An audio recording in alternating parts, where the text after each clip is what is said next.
HBCU schedule to date. Beginning August 28th, we kick off at Norfolk State ahead of Michael Vick's coaching debut. Then we head to Birmingham, Alabama for the Magic City Classic, and that's followed by a trip to Delaware State, who are led by former NFL Pro Bowler Deshaun Jackson. And then we end our travels at Bethune-Cookman University in Daytona, Florida. It'll be a good time as always, and we'll have some surprise guests as well. Do not miss it. Michael Vick better say thank you. You know I got love for him. I'm coming to Norfolk State for him. They ain't Winston-Salem State, but I'm coming there for him. All right, so serious. Scary moment in Baltimore this week as Lamar Jackson was knocked to the ground after getting his foot stepped on during team drills. Lamar then exited practice early to get an x-ray and missed practice on Thursday. But to Flock Nation's relief, Harbaugh announced that the x-rays revealed no damage to the MVP's foot.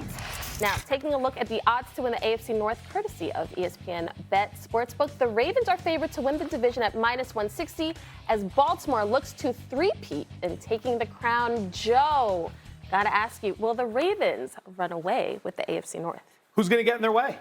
Right? Cleveland? No. That doesn't require a second sentence. Well, not the way you guys just talked about Cleveland in the last segment. Cleveland out. Pittsburgh's ceiling is what? What's the ceiling? 10 wins?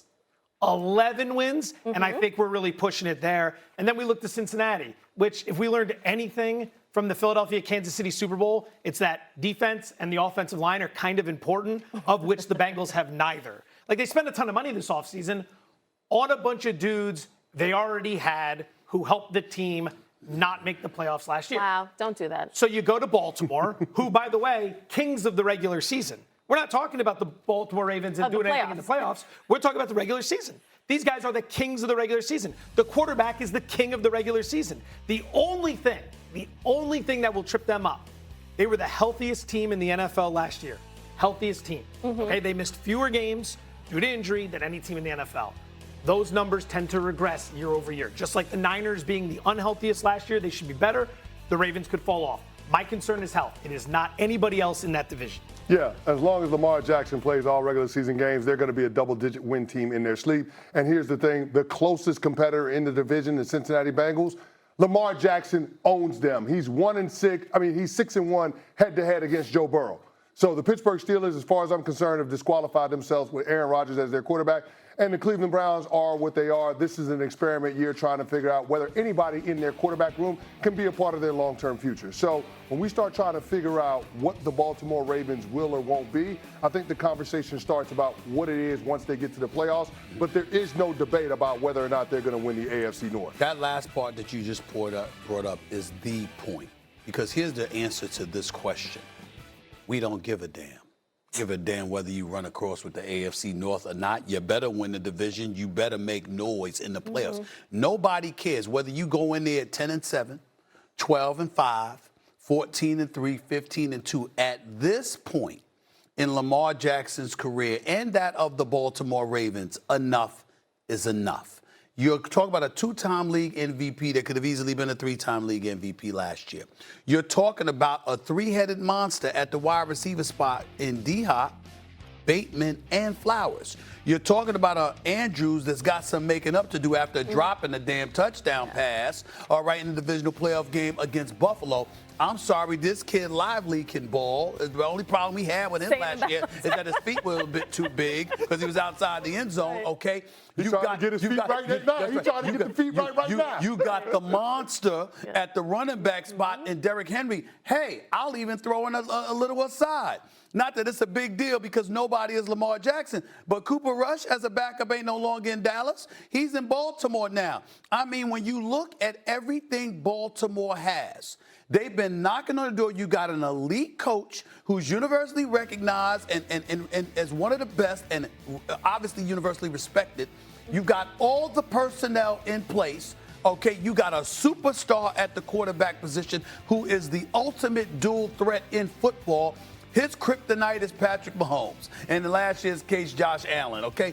You got to find a way. Enough's enough. There is no football reason to look at the Baltimore Ravens and say, oh, they can't do it. There is no football reason to look at them and to doubt them in any way. Do you have what it takes to get it done?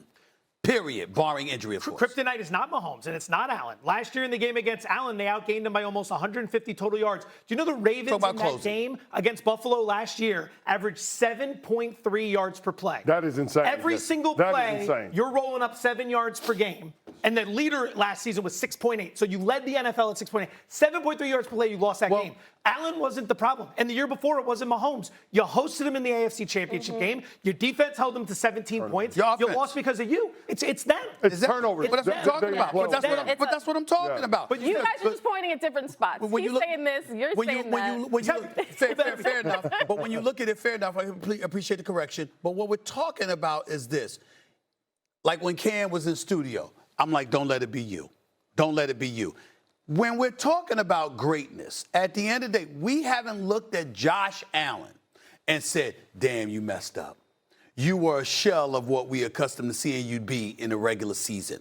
We have said that about Lamar Jackson. That has to stop. It doesn't matter. He could throw for 250 yards plus or whatever the case. Whatever you do in a regular season, They get up. Our next stop, Cleveland Browns rookie quarterback Shedeur Sanders expected to play in tomorrow's preseason finale against the Rams. Yesterday, he was asked about that entertainers versus competitors comment that Dillon Gabriel, another rookie quarterback there, made during an in-game interview last week that some interpreted as a dig at Shedeur Sanders. Here's what he said. Spoke with him, he said, nah, bro, that wasn't. He said, that wasn't. He told me on the plane, he came up, he was like, nah, bro, that wasn't at you. I see how they trying to spin. I'm like, oh, all right. I'm not tripping, regardless of whatever it was. Nobody's words or anything affects me, you know? So, yeah. So did you believe him when he told you it wasn't on you? Did I believe him? Yeah. I mean, I feel like you're trying to start stuff now. I feel like you're trying to start stuff. I mean, he's doing his job. He's supposed to. Do I feel like he did? I don't know. And that's not on me to sit here and be like, oh, he did, he didn't. That's not going to change my life in any way. Interesting at minimum, right? Like, we play this game sometimes, something or nothing. So this whole little kerfuffle, if indeed it even is one, is it something or nothing? I mean, it's nothing. Guys actually fight. Like, I don't know if you know this, but like guys actually throw fists in football practice sometimes. So there's tension. I've been a part of position battles that aren't the backup quarterback position battle. Yeah. And there's tension. It doesn't really do anything. It doesn't mean anything. So I think it's nothing. It was clear that neither of them. So Gabriel obviously said something that could be interpreted the way that we're all interpreted. Shedeur had the opportunity to shut it down. He chose not to. I don't care about it, and I think that he doesn't care either, but I don't know. This is not going to get in the way of anything. I mean, look, I have 2 points here. One, I don't think that Dillon Gabriel, for whatever it's worth, I don't think he was taking a shot. This is not Taylor Swift at an award show dropping Easter eggs for Taylor Swift 13. Like, that's not what's happening here. I was about to say, Taylor got beef? What happened? Yeah, no.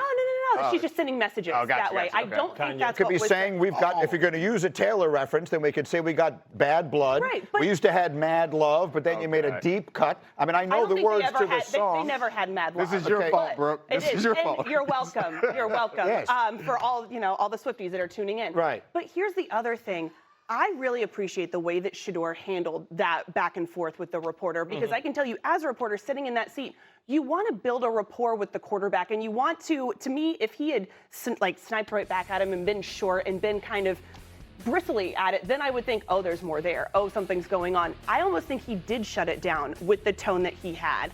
Because if he had been, again, curt, then I would think, okay, I need to keep digging. I need to ask more follow-up questions. All right, so Graziano, here's what I want to throw, because you've been there and you've talked to everybody involved, and you have a much better sense than I do of where everyone's head is involved in this situation. There's one part of me that thinks these are two rookie quarterbacks vying for a backup job, so why in the world would this be significant to anyone anyway? There's another part of me that thinks this isn't just that, though. Shedeur Sanders is not your run-of-the-mill fifth-round quarterback. He's just not. And what winds up happening with him is going to be of enormous interest to a lot of people. Sure. It may or may not be of great consequence to the Cleveland Browns' future, but it is of enormous interest to people. Sure. And Dillon Gabriel is the guy who was unexpectedly drafted in the third round ahead of him. So there's a uniqueness to the situation that makes it interesting to me one way or the other. I would agree. I don't know the ins and outs of their relationship or whether they have one. But, yeah, the situation is you have a fairly wide open competition here because the starter is Joe Flacco, who's 40 years old and not the future of the franchise. Kenny Pickett, who's in front of both of them on the depth chart, hasn't been able to stay healthy. So at this point, it looks like one of the two rookies is going to be the backup on Week 1's game against the Bengals. So they are in a competition. I don't think this whole thing has nothing to do with that competition. Correct. But I think to Brooks' point about how do you carry yourself in the building, I think what we've heard about Shedeur Sanders has all been positive in that front. So obviously showing maturity there and handling a weird situation probably the right way. Not his first rodeo. I mean, he's experienced it from his dad. He's been around. He's been a high-profile athlete for a long time. But listen, the competition was on when you drafted me. So we understand. Men can be teammates and be respectful, but it's still a competition. At the end of the day, it's not over till I win, to quote Les Brown. You know what I mean?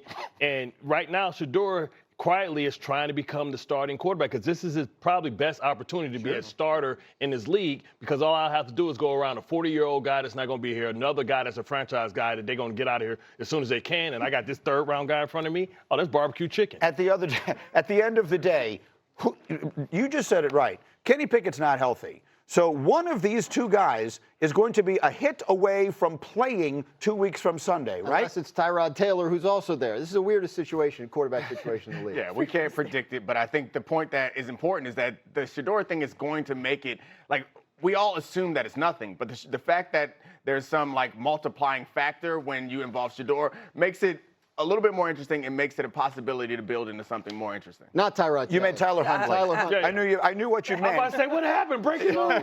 They did bring everybody He's supposed to be on the Jets. Okay, much more football of the NFL variety on this